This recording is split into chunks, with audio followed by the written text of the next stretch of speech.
नमस्कार मंडळी, मी प्रतिभा रेसिपीमध्ये तुमचं मनपूर्वक स्वागत आहे। आज मी करणार आहे शंकरपाळे।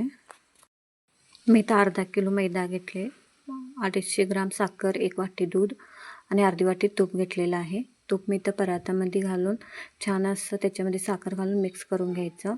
साखर घालून एकत्र मिक्स झाल्यानंतर आता ह्याच्यामध्ये दूध घालून हे पण छान असं मिक्स करून घ्यायचं।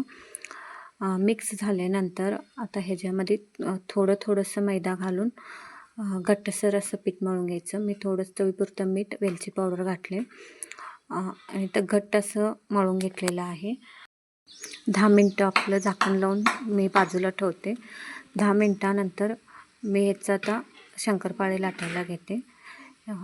अजून थोडंसं घट्ट होतं हे ठेवल्यानंतर।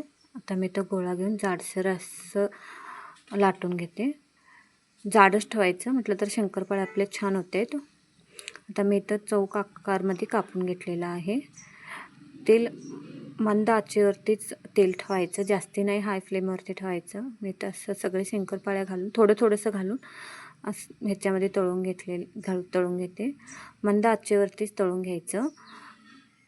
मस्त असं गोल्डन ब्राऊन होईपर्यंत तळून घेतलेलं आहे।